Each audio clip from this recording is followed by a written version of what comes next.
नमो भगवते वासुदेवाय। ओम नमो भगवते वासुदेवाय। ओम नमो भगवते वासुदेवाय।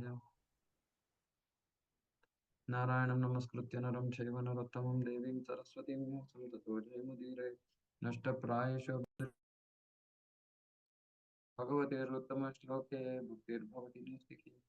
ॐ अज्ञानतिमिरान्धस्य ज्ञानाञ्जनशलाकया चक्षुरुन्मिलितं येन तस्मै श्री नमो विष्णुपादाय कृष्णप्रेष्ठाय भूतले श्रीमते भक्तिवेदान्तस्वामिनिति नामिने। नमस्ते सारस्वते देवे गौरवाणी प्रचारिणि निर्विशेष शून्यवादि पाश्चात्य देशतारिणि। जय श्री कृष्ण चैतन्य प्रभु नित्यानंद श्री अद्वैत गदाधर श्रीवासादि भक्तवृंद। हरे कृष्ण कृष्ण कृष्ण हरे हरे, हरे Ram Ram Ram Hare Hare.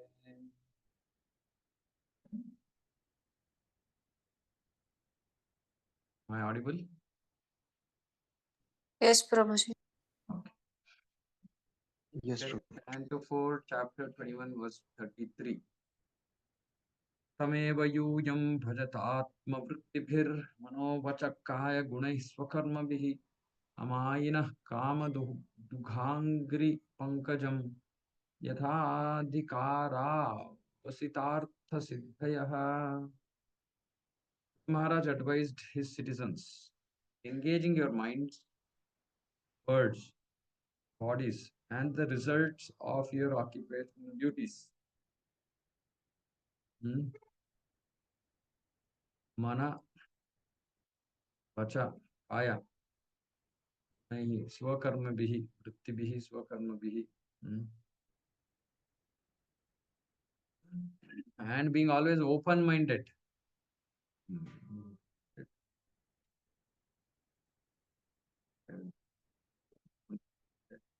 To all render devotional service to the Lord, according to your abilities and the occupations in which you are situated.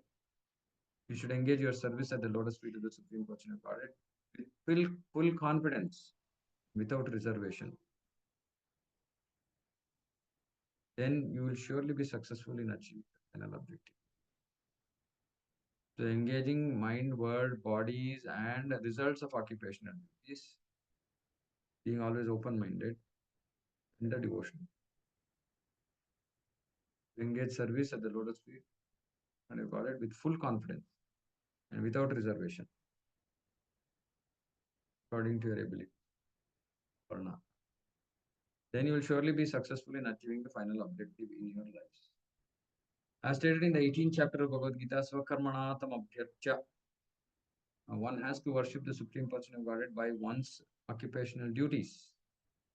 This necessitates accepting the principle of 4 varnas and 4 ashrams. Maharaj therefore says, Gunehi Swakarma Bihi. This phrase is explained in Bhagavad Gita, Chaturvarnyam Maya Shishtam Guna Karma Vibhagashaha. The 4 castes created by the Supreme Lord according to the material modes of nature and the particular duties. Modes.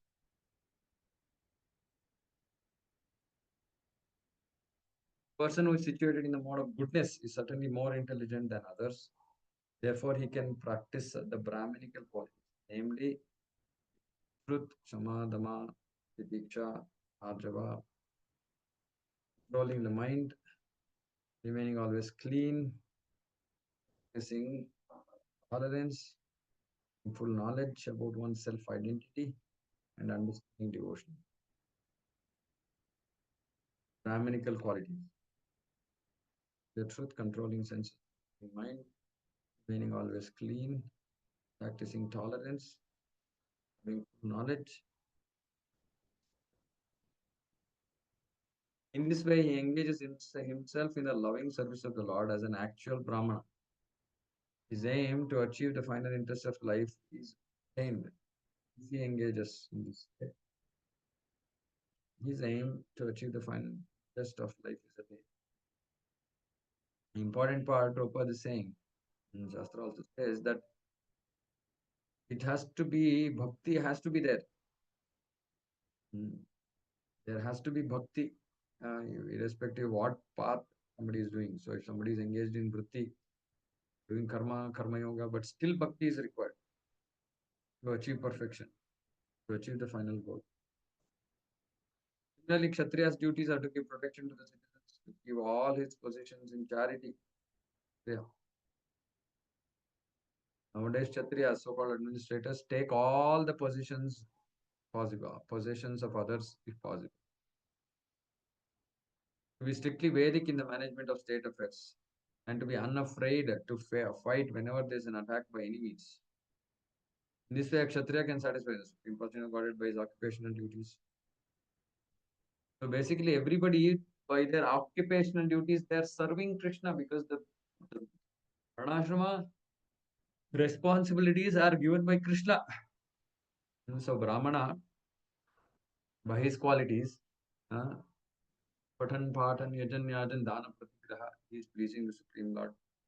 Kshatriya, by doing his management, protection of citizens, all these things, unafraid to fight, etc. By that he is pleasing the Supreme Lord. Vaishya, by properly executing his occupational duties, which is engaging himself in producing foodstuffs, giving protection to cows, trading if necessary, when there is an excess of agricultural productions. This actually means on the field, Rishi Goraksha. Now, Vanijja is only if there is excess of agricultural production, not some industrial stuff. No industry, not as per Varnashrama. Similarly, because Shudras do not have ample intelligence, they should simply engage as workers, serve the higher statuses of social life. Now, this is one thing that doesn't happen, right? So, generally, there are people who have these natural abilities, even in a Krishna conscious community. There are devotees who are Brahminical, there are devotees who are, who can do this protection business. And there are people with Vaishya mentality. And there are others who don't have any specific uh, ability. They should just take orders. They should just help the other engage as workers, serve the higher statuses. But when this doesn't happen, then the whole society goes for a toss, whether be it material society, devotional society, society of devotees. The same thing. If there are everybody, even the Shudra wants to become a leader. The whole reason that Shudra is not a leader is because he doesn't have Brahminical qualities or Kshatriya qualities or Vaishya qualities. That's why he's. But nowadays, even without those qualifications, Shudras want to become leaders. Then the whole thing goes for. Because they have no idea. Neither do they have intelligence, neither nor do they have courage, valor. Nor do they know how to, engage with money without getting entangled, without getting too attached to it. So obviously, the whole society goes for a toss. Everyone's aim should be to satisfy the Supreme Person of Godhead by engaging his mind in thinking always in Krishna. Words in offering prayers to Lord, teaching about the glories of the Lord, body in executing service required to satisfy the Lord. So this is bodily service, mental service, and by words also purification. Mind is engaged in two ways. One is Shravanam, the other is hearing about Krishna, then Mananam. As there are four divisions within our body, the head, arms, belly, and legs. Similarly, human society taken as a whole is divided into four classes of men according to their material qualification duties. Thus, the Brahminical or intelligent men have to execute the duty of the head.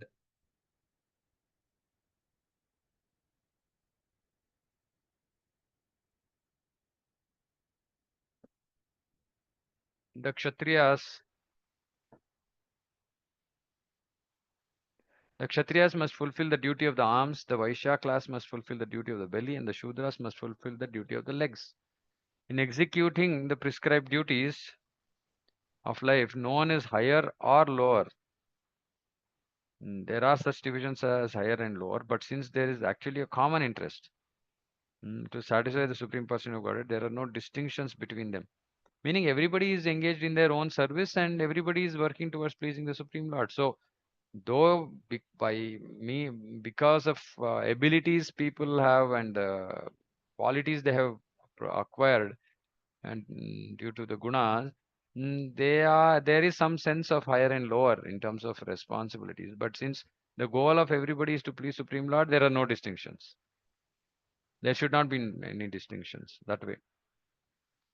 A question may be raised that since the Lord is supposed to be worshipped by great demigods like Brahma, Shiva, and others, how can an ordinary human being on this planet serve him? This is clearly explained by Prthu Maharaj by the use of the word yatha adhikara, according to one's ability. Okay. If one sincerely executes his occupational duty, that will be sufficient. One does not need to become like Lord Brahma, Shiva, Indra, Chaitanya, Lord Chaitanya, Ramanujacharya. His capabilities are certainly far above ours. And Prabhupada is saying one has to sincerely execute his occupational duty. And then, like this verse is saying, use the results of the occupational duty for serving Krishna. That's all. Even a Shudra who is in the lowest stage of life, according to the material qualities, can achieve the same success. Anyone can become successful in devotional service, provided he displays no duplicity. Okay, very important verse. What is this duplicity? Can somebody explain what is duplicity?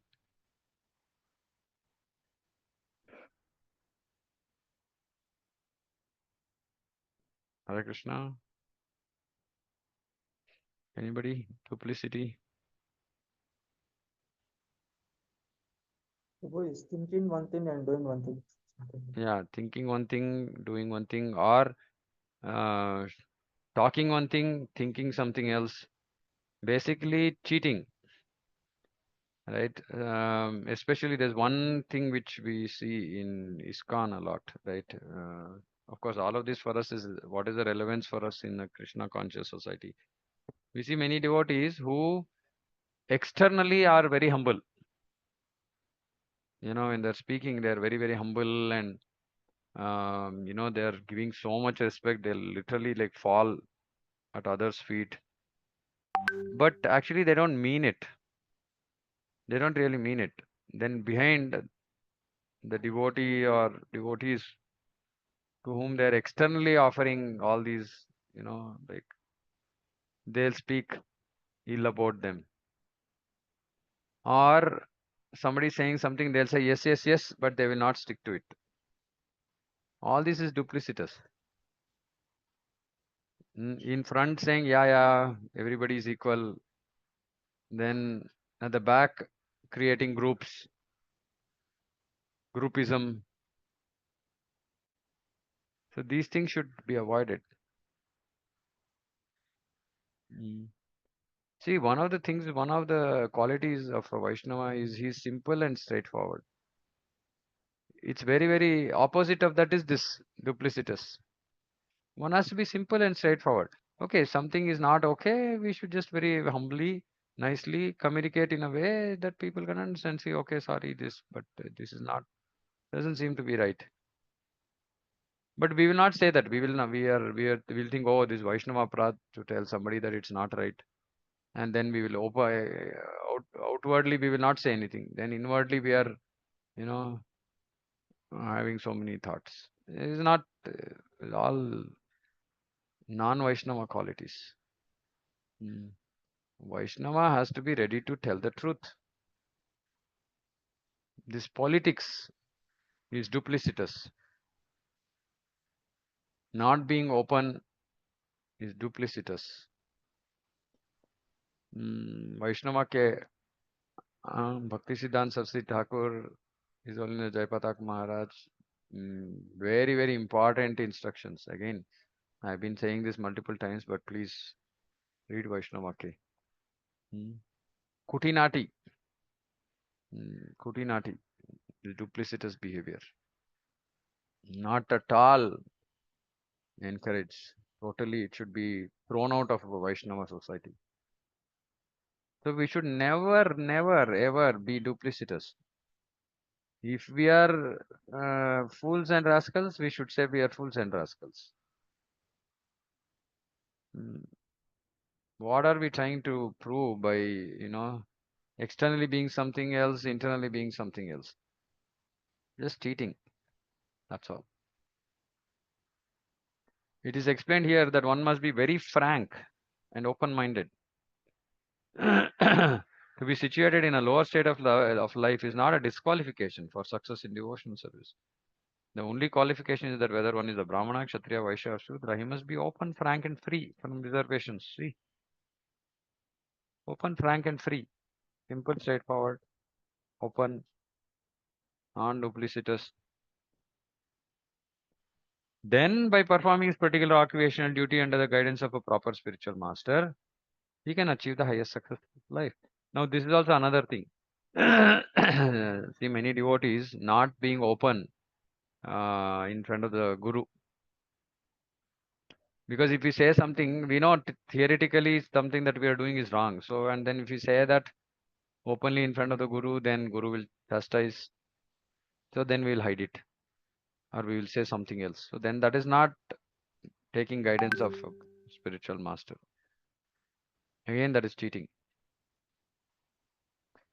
Then we cannot achieve the highest success in life.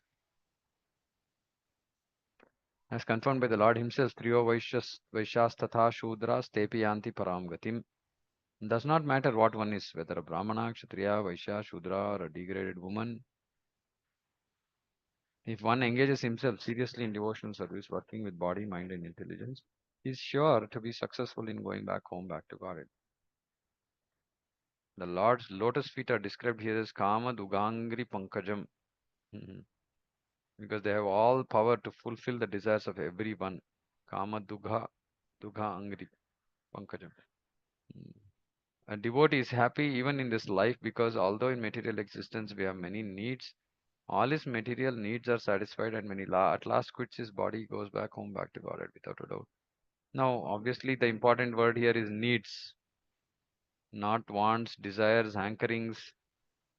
Needs, yes, Krishna will fulfill the needs. There is no doubt. There is no doubt about it, right? Krishna will fulfill the needs of his devotees. So, devotee is happy. He is happy. My requirements are being taken care. I am engaging fully in Krishna's service. Krishna very mercifully is taking care of my requirements. And he's happy. And because he's happy, he's satisfied, his consciousness is clear and it is situated in Krishna. Because he's neither shochati nor kangshati. Right? He's neither hankering nor is he lamenting. So when he's quitting his body, antakale chamameva smaran muktva kalevaram. Mameva smaran. So he can easily think about Krishna. He goes back home without a doubt. But see the beauty of this process. I was just reading Bhishma Dev leaving his body. So Bhishma Dev, last verse it says in that series of verses, saying that like Bhishma Dev, who had spoken on countless topics, just stopped thinking, as in he just he was such a powerful yogi that he could just like cut off his mind from all topics, Now, of course, for a devotee, throughout his life, topics would be just everything just connected to Krishna. It would be something related to some service, and it should not be anything of personal self-interest. And actually, devotees also have to practice this. The whole process of chanting is to practice reducing overthinking. We should not overthink. Thinking is required only when some associated action is required. You think and you decide, okay, I need to do this, and then you do. That's all. But unnecessary thinking is not required, meaning simply speculative thinking, worried thinking, emotional, lamentational thinking. All these are not required. So that is why we have to practice chanting Hare Krishna, because by chanting Hare Krishna, we have to try and cut off unnecessarily thought process. And who will be able to do that easily? A person who is satisfied and happy. So many thoughts are coming and say, it's okay, Krishna is there, Krishna will take care.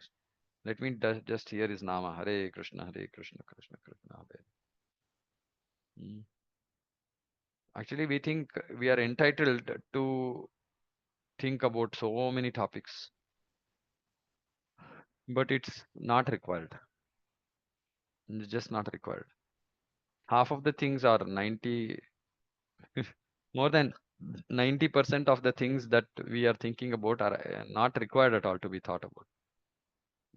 Simply, we don't have any better engagement of the mind, so we are, of course, we are so attached to these material things that we think they are very important, and hence, instead of engaging our mind on the nama, we are engaging our mind in all these no, not really important things of this material concerned with this material world. Obviously, such a devotee will not be happy if he's thinking all the time about material things and this problem and that problem. He'll not be happy, he'll not be satisfied. And so his mind is always thinking about all these material things. So then at the time of death also, he'll think about similar things, that's all. So if we have to really achieve that perfection at the end, that we don't think about anything else except Krishna, we have to practice. We have to practice it. It's not easy. We have to practice it through our life, through various situations, etc. Then it is possible. Prabhupada says that is be able to achieve the goal at the end of the life, at the end of life. Yeah, Prabhu.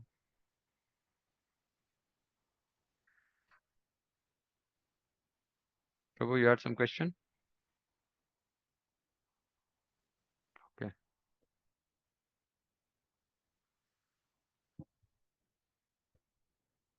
Okay, so work, mind, words, body, result of occupational duties. Yeah, Prabhu. Hare Krishna, Prabhu. Yeah. Prabhu, what is the meaning of open-minded? Open-minded is one is not being duplicitous. The other is that we don't have our own, what do you say? Actually, Prabhupada has not much used this word open-minded, so I'm speculating because I've not really heard him saying. But here, in connection with duplicity, he's saying open, free. So I'm saying one is open-minded in that sense, meaning whatever is there, he's willing to speak out. The other is many times we also see devotees very close-minded, meaning they are not open to suggestions, and um, some devotees are so fixated, not because it is Shastra, even if there is scope. For example, say preaching. There could be different approaches to preaching within the precincts of, giving the message as it is given by acharyas, etc. For example, one devotee might say that no, we have to, even for newcomers, take Bhagavad Gita shlokas, verses, and then purports, go into the depth of purports. Now, this is one approach. Then another person might say, no, but they won't be able to understand all that, right? I mean, there's just too new to Krishna consciousness.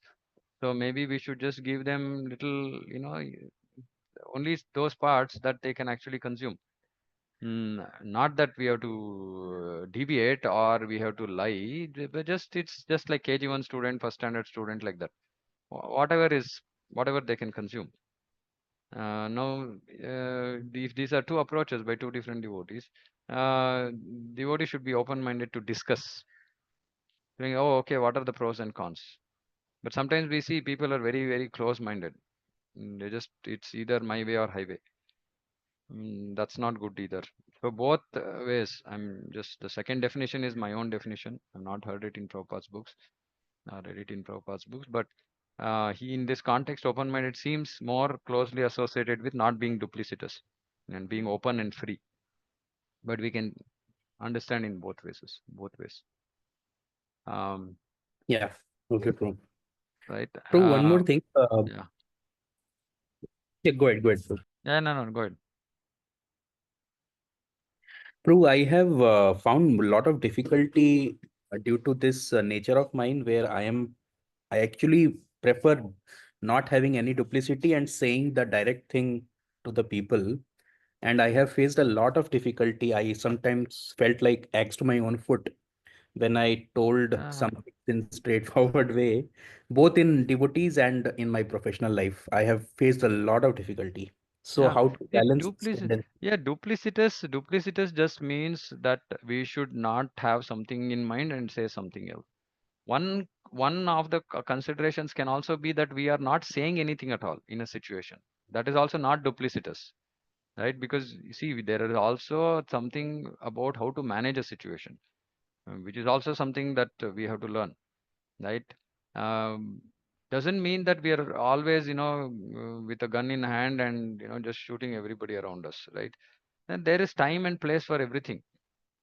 Mm. We don't have to falsely glorify somebody, but at the same time, it's not required that we openly criticize them in front of everybody or point out you know, put across our points.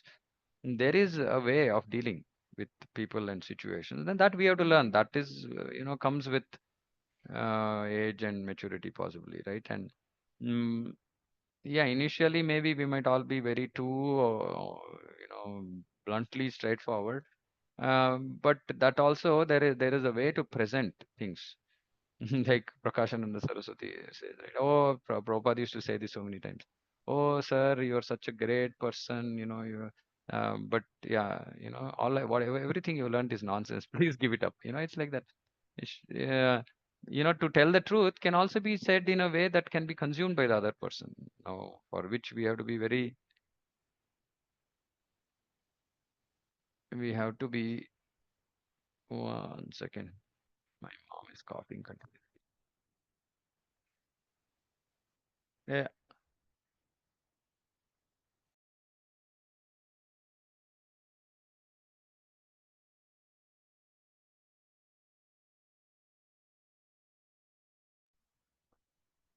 yeah. So we should we should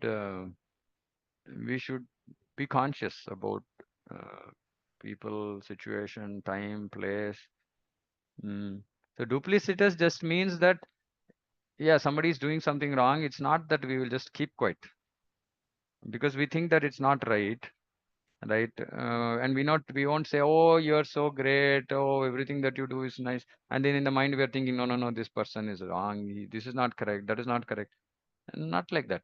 Of course, see, fault finding is also not divisible unless it's absolutely required and we are in a position to, we are expected to do that. So many things have to be considered. It's not like, we just see something and we just blurt out. Whether we have the adhikara to speak, first thing, are we entitled to speak? Because there are many things which we might have to see and we might just have to ignore because we don't have the right to actually address that, right? Which especially in a in a devotee community, we have to be very clear whether I have the adhikara to say this to somebody directly, right? Otherwise, maybe I have to find the right person who can actually address it. Maybe that we don't have to ignore it, but at the same time, it might not be that we have the right to speak up directly. So many things have to be considered. It's not like a very straightforward thing. But just the point here is that we should not have something in mind and do something else or say something else completely, right? And suddenly that person, and then at one point of time, sometime our this nature will reverse and we will say something to that person, or somehow that person comes to know that we have this feeling towards him or her, and then they'll feel really bad that, oh, all these days I thought this is what this person was. In my own life I've experienced so many situations where people have been very openly very polite, but like having the back behind. I've experienced this. Right. So I have a maybe bias. I've developed a bias. If somebody is overly sweet, overly humble, overly respectful, I'm very much wary. It's always good to just be, not sugarcoat everything, not required. But at the same time, it's not like we are carrying a, like gun and, shooting all the time. It requires maturity to handle, but there has to be, it should not be duplicitous. Yeah, Shashank Prabhu. Hare Krishna Prabhu. Pranam Hmm. Prabhu. Pranam. Prabhu, in the line, having full knowledge about one's self-identity, it is mentioned. Yeah. namely. So this means like we should completely realize in each uh, step or each thinking that I am not this body, spirit, soul. Yeah, correct. That is what it means, Correct. right, Prabhu? Yes, and there is Supreme Lord. That is full knowledge that I am servant of Krishna. That is full knowledge of one's self-identity. Okay. Like complete, like I am under the control of Supreme Lord and I am Yeah, I mean, we don't servant of. act independently. We don't try to do things for sense gratification. We always realize saying that I'm servant of Krishna, I'm servant of Guru, I'm servant of Vaishnavas. And I'm the Atma, I'm not the body. So if we can remain fixed in this thought process in all our actions, then that is full knowledge of one's self-identity. Okay. Thanks. Hare Krishna, Prabhu. Yeah. In just continuation with what Prabhu said, I like in my life also, Prabhu, I got into a lot of problems. I thought I'll ask you at the end of the class, but since it's come up, I get into a lot of problems because I'm too frank. Sometimes you cannot address the, like now you said adhikara, but sometimes when you're just new to family life or you don't realize what adhikara is and when to talk, and you're so frank, you say, no, this is not like this or this is not like this. And then whether I've done a mistake, I say, yes, I've done it. But that doesn't, nobody likes it, Prabhu, whether you believe it or they'll also, oh, you're so good, you don't keep anything in the heart. But believe me, I mean, you don't even make a single friend because nobody likes it at face value. Yeah. Nobody likes it at face value, and it sucks you. You feel such a loner, and and I have a very loud voice on top of it. So it's just like a dagger. I mean, जो मेरे पास आता है, इसके पास ये तो एकदम मुंह फट है. That is the reputation I have heard. And I see my Prabhu, like he's like even in ISKCON with dealing, so many people come who harm him, and they're not at best terms. And still they'll say Hare Krishna, goody goody, bye bye. They don't fight, but internally they must be दो crocodile की तरह होंगे. But then that is how, otherwise you can't run the temple. You just can't. You just have to maintain. What duplicity? What every person has his way of doing it. Prabhu, like even if I don't want to speak, my face shows it. My body language shows it. Whether it is my parents or half the time with Ankul, 10 minutes, it's this as a night. And in family life, you have to put so many things under the carpet. How do you do it, Prabhu? How can you be so diplomatic? मेरे से तो नहीं होता, Prabhu. No, but we should not be diplomatic. That is the whole No, point. that is See, so the that whole nobody point likes is that it, we no? should. But No. That's the difference I'm making. The point I'm trying to make here is saying that we should not be duplicitous. We should not be diplomatic. But at the same time, we should not be very naive and be so straightforward that it doesn't serve the purpose. See, this being but I'm that's in the whole hot waters all point. the time, Prabhu. All my life with children, with friends, with relatives. मेरे को ऐसा एक relative नहीं है जो मेरे को चाहता होगा. Because Sunita means वो एकदम मुंह फट बदतमीज लड़की है. Nobody will say, oh, she's spoken the truth, or at least she's acknowledged she's wrong. Nobody likes it, Prabhu. Nobody likes it. But Mataji, one thing, I mean, I'm sure you have your reasons for what you're doing. See, but the point is that isn't there a better way of presenting it? That's the whole point I'm trying to make, right? See, one of the things Shastra says that truth has to be spoken in a way it can be consumed.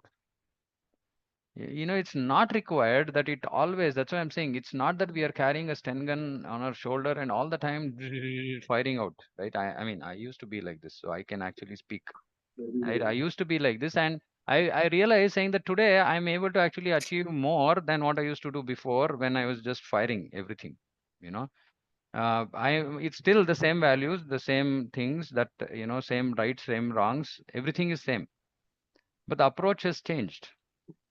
Right, and why did I change my approach? Is to just because I understood saying that it's not helping. I'm not achieving my goal. Whatever I want to achieve, it's not being achieved. Right. So now there is a slightly different approach, which is not right then and there. In some cases, I do when it is like absolutely required. But most of the cases, I kind of, I'm just keep quiet and I know that okay, if I speak to this person in this situation or this tone or this not going to make a difference, right? In fact, it might worsen the situation. in which case I just hold on, and then uh, yeah, and then find possibly a slightly more conducive situation, to speak the same truth. The same truth. For example, I'll give you, I mean, I'm giving a very simple example, not that all situations will be so simple, but just to, for example, I mean, on the spiritual side, right?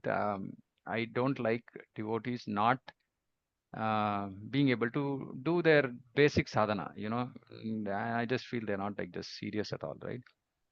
Now I know of devotees who are, for whatever reason, they're not just doing, and I know that is affecting greatly their, their how they are dealing with the other people, their whole consciousness, etc.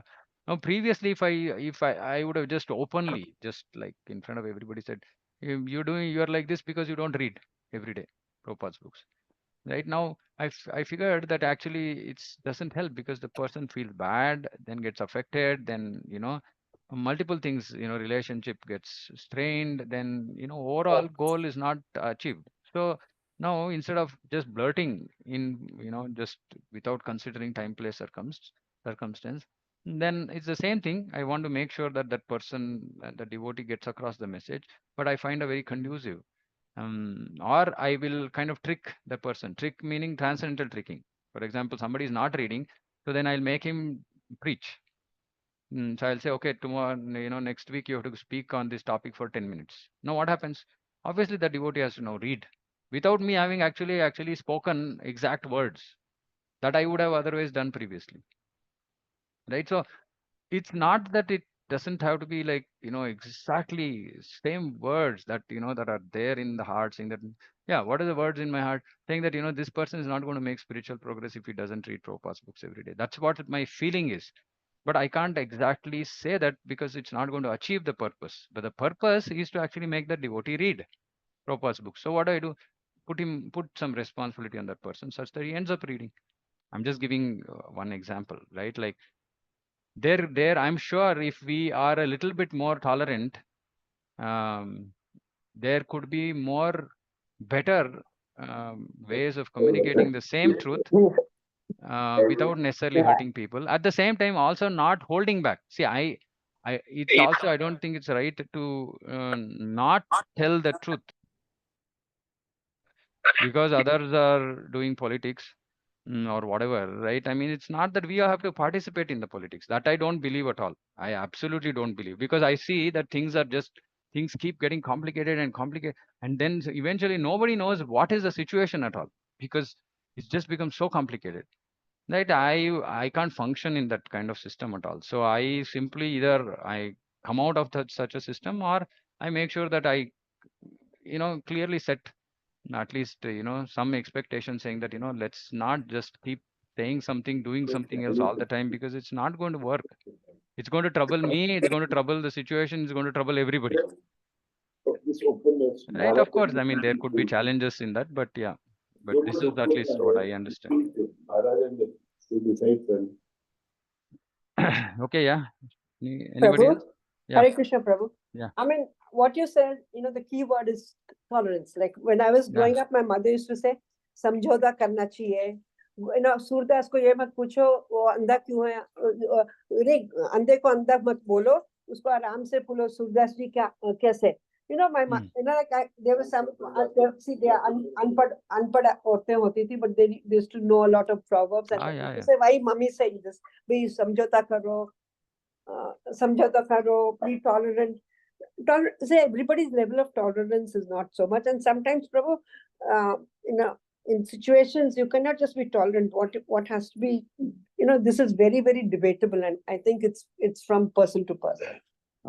Yeah, but I'm not giving my perspective here. Actually, I'm just what I have seen. I understand. What see what Prabhupada did, for example, right? I mean, see where on the Vyasasana he was always super wrong, right? But when it came to dealing with individual devotees, he never compromised. But he never. I mean, there's nobody who can say that Prabhupada was like bad or rude to me. Nobody, right? Because that was his ability to, he's just so good in dealing with people that he used to communicate the same thing across straight, in as straightforward a way as possible, but without the other person feeling bad or feeling hurt. And it's also not because, oh, he's the spiritual master, so, it's not even that. There have been conversations where Prabhupada used to be so different in his approach. And if we hear these conversations, right, we can understand. There are so many things. While at some level we can say it is personal approach, but the whole point that I'm trying to make is that is it going to help us pranadapi sunichena tharorapi sahishnuna? That's the bottom line, right? We can be whatever we are, but unless we develop this humility at the end of the day, how are we going to go back to Krishna? So if we justify saying that, this is what it is, this is my nature has to be changed. Otherwise, why Chaitanya Mahaprabhu is saying amanina manadena? So we have to understand, while we have to deal with this situation, it's not that that's the only way. That's possibly our nature. Yesterday I was telling in class saying that, human beings have to change their nature. Only it's possible for human beings. That's why Krishna tells Arjuna, Traigunya Visha Veda, Nistraigunya Bhava Arjuna. We have to transcend our modes, our nature that we have acquired. We can't just keep justifying our nature if we think that it's not good. And that's the whole idea of bhakti. Yeah, Shashank Prabhu, you're saying something or your hand is up from No problem. Okay. Sorry.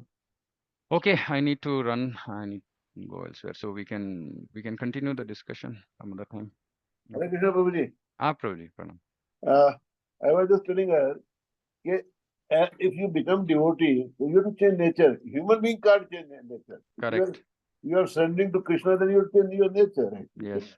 Yes, and nature has to be changed because Yes. Prabhupada writes in one lecture he was saying, which actually hit me so hard day before I was hearing. And actually he says that, he's given the example of a dog. He said the dog barks. Right? Now, if the dog cannot do anything else. The dog cannot say that, okay, I don't like this barking. Let me just start now becoming like a cat. No, the dog can't do that because it's bound up, right, in the modes, and it doesn't have option to actually change or escape, change the nature. But that's the whole point about human life, because otherwise we will just remain on lower platforms, right? And Prabhupada said in that lecture, saying that human beings, especially when they come to bhakti, like what Prabhu is saying, have to change their nature. And that nature changing, if we don't change that nature, then we can't say that, okay, I'm like this only, Krishna, take me. And no, right? The whole idea is that we are not the way Krishna wants, and the whole process we are going through in bhakti is to change ourselves so that we can actually become like what he wants. And that is changing nature. And we have to do that. There is no other option, actually. Unfortunately, there's no option. We can justify it, but there's no option. We can't go back to Krishna. If you are justifying our material ways, then that means we are not qualified to go to Krishna, because going to Krishna means no justification. That's what, again, giving up independence, just understanding what Krishna wants, and living accordingly, right? Otherwise, we'll have to come back again, and that's very painful. So, we can possibly try, all of us. Okay, thank you so much. We'll close here. Srimad Bhagavatam ki jai, Jagat Guru Srila Prabhupada ki jai, Vancha Kalpatarubhyascha Kripa Sindhubhyo Cha Patitanam Pavanebhyo Vaishnavebhyo Namo Namaha. Hare Krishna. Hare Krishna Prabhuji. Prabhu, ధన్యవాదాలు ప్రభు Hare Krishna. Hare Thank Krishna. you, Prabhu. Hare Krishna. Can I add something? Yeah, to it? please Hare do add. Krishna. Yeah. I want to add here. Yeah. If, as you said, we have to change our nature. Mhm. And in bhakti, if we are to change nature back to Krishna.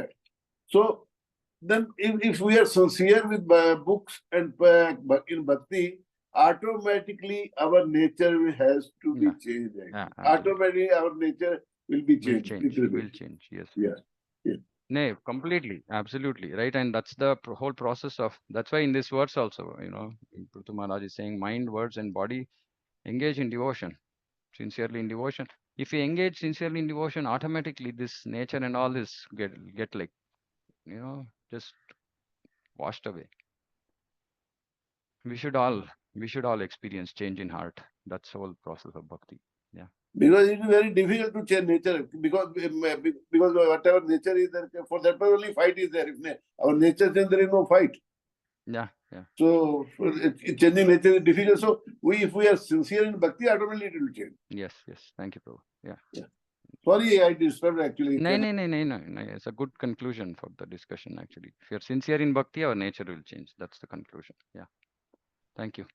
Okay, we'll disconnect. Vancha kalpatarubhyascha kripasindhubhyo cha patitanam pavanebhyo vaishnavebhyo namo namaha. Koti Vaishnava ki jai. Hare Krishna. Thank you so much, Hare Prabhu. Krishna, Prabhu. Pranam. Hare Krishna, Prabhu. Hare Pranam. Krishna. Hare Krishna. Hare Krishna.